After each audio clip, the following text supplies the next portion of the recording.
Gentlemen, let's begin with an uncomfortable truth. You cannot make any woman want you. Attraction is not a switch you flip by memorizing lines or flashing status. If that's what you came for, you'll leave disappointed, but perhaps wiser. The very framing of the question reveals a cultural problem. We live in a world that tells men two lies at once. First, that they must be effortlessly desirable. Second, that desire is a game of manipulation rather than a matter of character. The result is a generation of men who confuse technique with strength and attention with love. Here's the paradox. And you stop trying to force a reaction, you often become more attractive. Why? Because women, like men, are drawn to people who know their own value, who carry themselves with calm confidence, and who live for something larger than conquest. The idea that you can make someone want you is one of the most corrosive myths of our time. It comes packaged in glossy promises, dating gurus, quick fix guides, endless hacks for instant attraction, and yet it rests on a false assumption that human desire is a machine with levers you can pull if only you know which buttons to press. Treat attraction this way and you will fail, not only in relationships but in the deeper work of becoming an adult man worthy of respect. Desire is not a programmable response.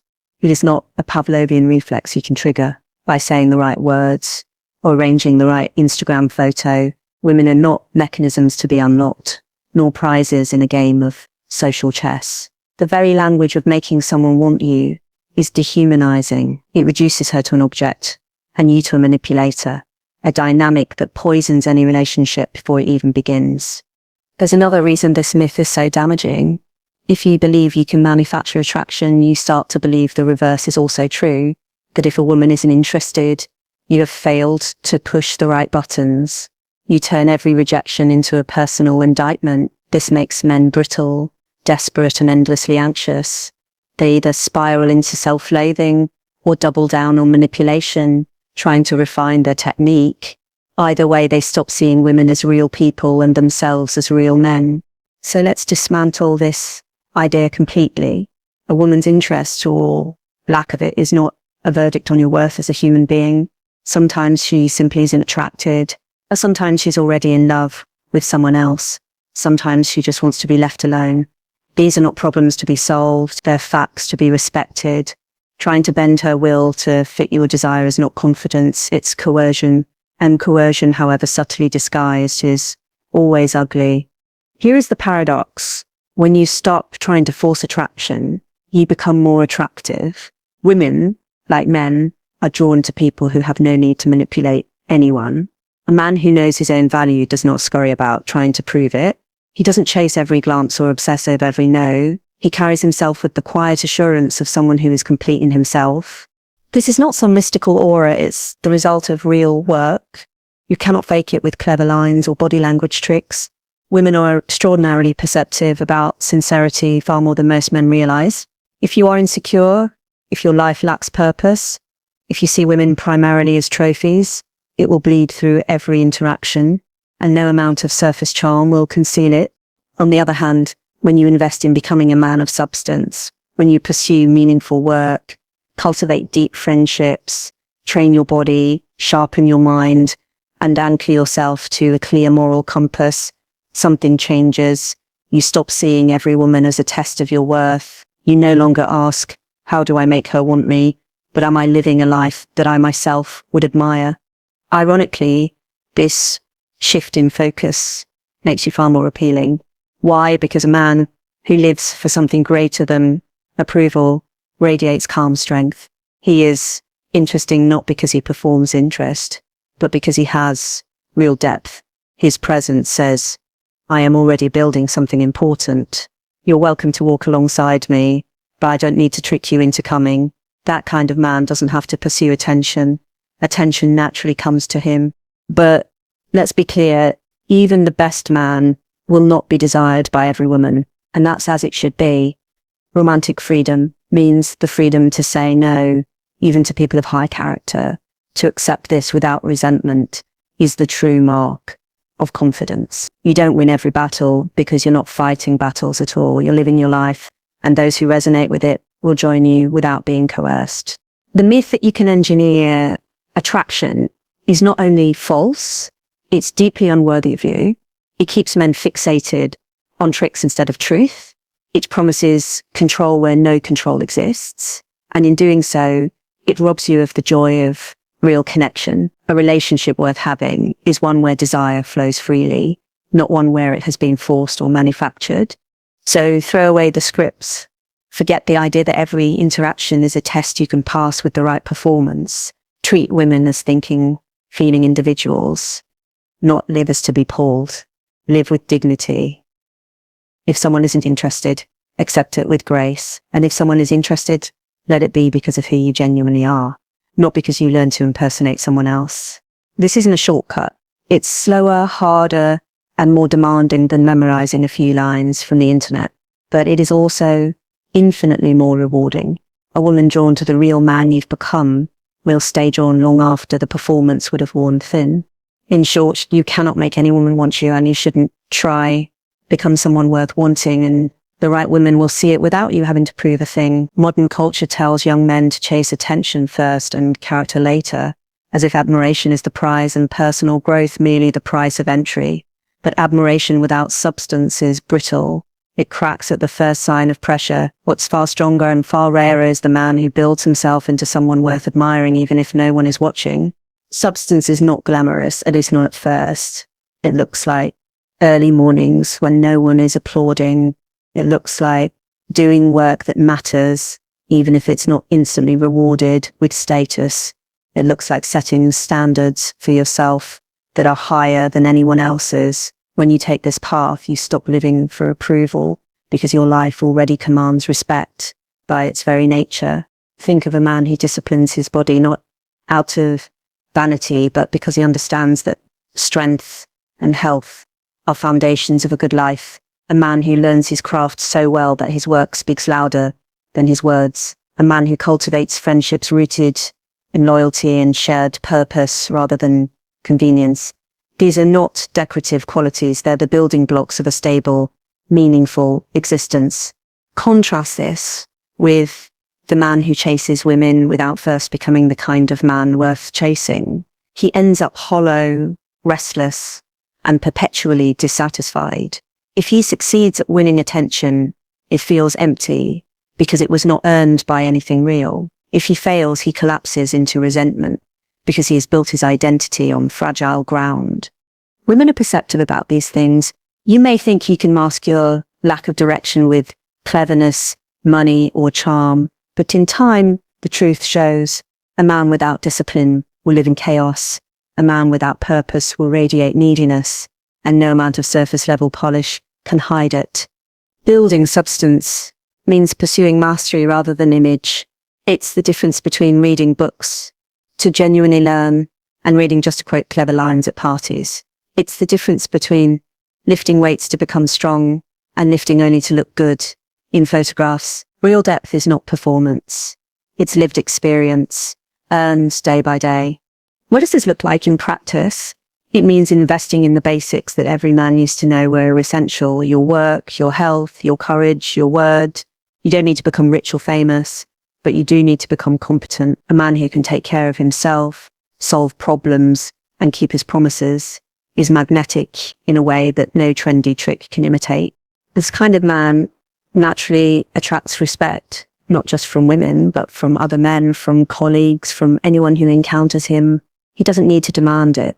He embodies it, and respect is the foundation of desire. A woman may be momentarily intrigued by flashiness, but she will stay with a man whose life is solid, whose values are clear, and whose presence makes the world feel a little more stable rather than less. There's another advantage. When you build substance, you stop being desperate. You no longer view rejection as a crisis because you're already fulfilled by the life you're building. You have projects that matter, people who rely on you, standards you hold yourself to. You have a mission that gives meaning even when no one is praising you for it. Ironically, this is exactly what makes you more attractive. A man absorbed in meaningful work gives off an energy of focus and purpose. He doesn't hover around seeking validation. He doesn't need to chase because he's already moving forward, and others naturally want to be part of that momentum. This isn't about becoming cold or detached. It's about becoming so rooted in your own life that you're not blown about by every passing opinion. It's about living in such a way that your attention is a gift, not a plea. And it's about understanding that a relationship should enrich your life, not fill an empty space that you've been too lazy to fill yourself.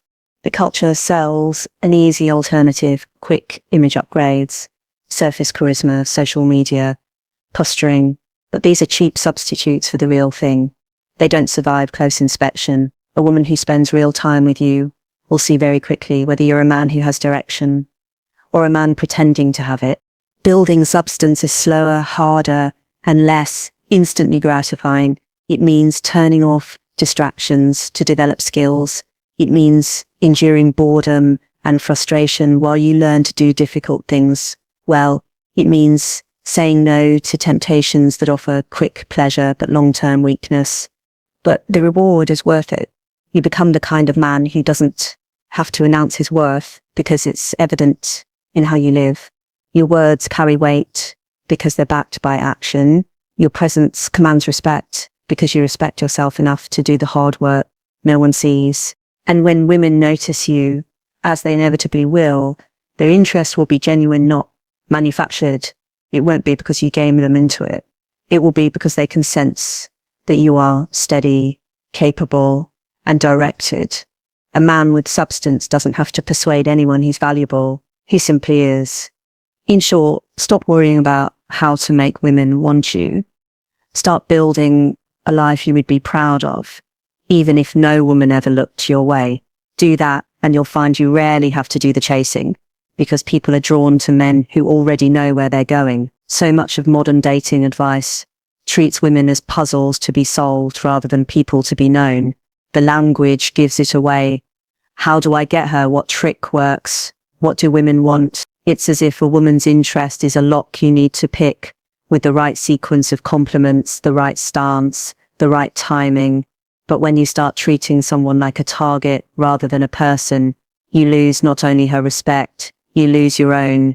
The irony is that this instrumental view of women is sold as confidence, but it isn't confidence at all. Real confidence doesn't need to manipulate. Real confidence is willing to hear no, because it understands that a woman's attention is not a prize to be captured, but a choice to be respected. When you approach women as equals, everything changes. Instead of asking, how do I make her like me? You ask, who is she? What does she value? And do our lives truly fit together? That simple shift from conquest to curiosity is disarmingly attractive because it's authentic. A woman can sense whether you're engaging with her as an individual or simply running the same strategy you try on anyone. Treating women as equals does not mean groveling or erasing your masculinity. It means meeting them as whole people whose desires, fears, and choices are just as real as yours. When you see her not as a prize to win, but as someone whose company you would genuinely value or genuinely decline if it's not a good fit, you stop acting out of neediness. And neediness is the very thing that makes so many men unattractive. Think about it this way. You wouldn't approach a potential friend by studying a list of friendship hacks. You'd simply talk to them, share something of yourself, and see if there's a connection. You'd accept that not every person you meet will become your closest companion. And yet, in romance, men are taught to see rejection not as a natural fact of life, but as a personal insult. They take it as a challenge to overcome, rather than a simple sign of incompatibility. But relationships built on overcoming someone's lack of interest rarely end well. If you treat a woman's initial no as just another obstacle to bulldoze through, you're already showing that you don't respect her autonomy. And why would anyone be drawn to someone who ignores their boundaries? By contrast, when you approach a woman with genuine interest rather than an agenda, you open the door to something deeper than momentary attraction. Trust. Trust grows when a woman sees that you are not desperate for her approval, that you are capable of hearing no without falling apart, that you are willing to walk away if your values don't align. A man who can do this radiates quiet strength. This kind of strength doesn't have to announce itself. It doesn't have to play games. You're not calculating whether to text back in exactly 3 hours or whether to pretend to be busy. You're simply living your life, offering your attention freely, but never cheaply. You're not performing confidence. You have it because you know your worth doesn't depend on any single woman's response. And here's the truth. Women are far more likely to be drawn to a man who treats them with real respect than to one who sees them as a problem to solve.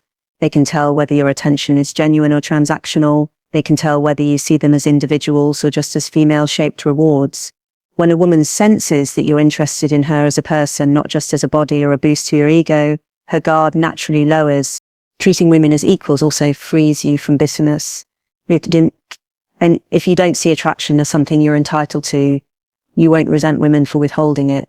You'll simply accept that human beings have preferences just as you do, and that no amount of cleverness can override someone's free will. This makes you calmer, more pleasant to be around, and paradoxically more attractive. In practical terms, this means listening more than you talk. It means asking questions that go beyond surface level flattery. It means being willing to walk away from someone you find physically appealing if you discover that her character doesn't match yours. This is what real standards look like, and women notice men who have them. The men who complain that women don't like good guys often confuse niceness with virtue. Being agreeable to everyone is not a moral achievement, it's passivity. A man who treats women as equals is not endlessly compliant. He's discerning. He can say yes with warmth and no with dignity. That balance, strength without arrogance, respect without groveling, is what separates a man of character from a man running scripts. When you treat women as equals, you're not performing to win them over. You're living your own life with integrity and inviting someone to share in it. Some will decline, others will be drawn in, not because you trick them, but because they recognize your sincerity and your strength. So stop trying to get women, start seeing them, stop trying to win them, start deciding whether you truly want them in your life. That's how you'll earn the kind of respect that makes attraction real and lasting, the kind of attraction that no trick can manufacture and no rejection can take away. There is a quiet power in the ability to walk away, not storming off in anger, not sulking in wounded pride, but calmly choosing to step back when something isn't right for you. Most men underestimate how magnetic this is and how necessary it is if you want to live with self-respect. The truth is simple but uncomfortable. If you are unwilling to walk away, you have already surrendered your power. You've told the world and yourself that your dignity is for sale, that your boundaries are negotiable, that you'll accept mistreatment so long as you get attention, and nothing is less attractive than a man who trades his soul for scraps of affection. The ability to walk away comes from knowing your own worth. If you believe that a woman's interest is the ultimate prize, you will cling to it no matter how she treats you. If you believe your life has value independent of anyone else's approval, you won't need to beg for love. You'll offer it freely, but you'll never plead for it. That quiet assurance is what women, and indeed everyone, find compelling. But walking away is not about playing games. Some men try to imitate confidence by staging little performances, pretending they're too busy to reply, cutting off contact just to provoke pursuit. This isn't strength. It's manipulation dressed up as strategy. Real strength is simpler and far more difficult. It's the willingness to lose something you want rather than compromise who you are. To cultivate this kind of strength, you have to build a life so full and grounded that you are not emotionally dependent on any single person's validation. A man who works hard, cultivates friendships, stays healthy, and pursues his own goals is not left empty if a romance doesn't work out. He may feel disappointment, but not despair. His life keeps moving. This is why the ability to walk away is rooted in self-respect, not coldness. When you can walk away, you stop being afraid of rejection. Rejection simply becomes information, a sign that this relationship at this time isn't right. You don't chase, you don't bargain, you don't erode yourself trying to force a different answer. And ironically, that's when people take you seriously. Women sense when a man has options, when his world doesn't revolve around persuading one person to choose him. This isn't arrogance, it's balance. Walking away also protects you from relationships that would harm you. Many men tolerate disrespect because they're terrified of being alone. They let women speak to them in ways they'd never accept from a friend or a colleague. They agree to conditions that undermine their integrity, and then they wonder why they feel resentful and weak. But the problem began the moment they decided that being chosen was more important than being respected. There's another dimension to this. When you walk away gracefully, you show not only strength, but kindness. You allow the other person to have their feelings without punishing them for it. You don't demand explanations or try to argue them into changing their mind. You simply say, I understand, take care. That combination of dignity and decency leaves a lasting impression. Even if attraction never blooms, you will be remembered as a man who carries himself with honor. It's worth emphasizing that this is not about indifference. The ability to walk away doesn't mean you don't care. It means you care enough about yourself and about others, not to cling where you're not wanted or to demand what someone is unwilling to give. You're not shutting down your heart. You're strengthening your backbone. A man who can walk away is immune to manipulation. No one can hold him hostage with the threat of withdrawal. No one can trap him with the promise of attention. And because he cannot be controlled, he commands respect. Women often test for this unconsciously, not out of malice, but out of a natural instinct to see whether a man has the strength to stand on his own. A man who panics at the thought of losing her fails the test every time. In practical terms, learning to walk away means knowing what you stand for. What are your non-negotiables? What kind of behavior will you never tolerate, no matter how beautiful or charming the woman might be? These are not arbitrary lines. They're reflections of your values. And if you compromise them just to keep someone's attention, you'll lose more than your pride. You'll lose yourself. The paradox is that when you truly master the ability to walk away, you often don't have to. Women gravitate toward men who don't cling, who won't grovel, who radiate the calm of someone with an inner life that can't be shaken by someone else's whim. Even if things don't work out, you walk away unbroken, and that very quality makes you more desirable in the future. So learn to walk away, not to punish, not to prove a point, but to protect your dignity. Live a life so rich that you never have to cling to someone who doesn't value you. Offer your love freely, but never at the expense of your self-respect. When you carry yourself this way, you don't have to chase the right people. The ones who truly belong in your life will meet you on equal ground.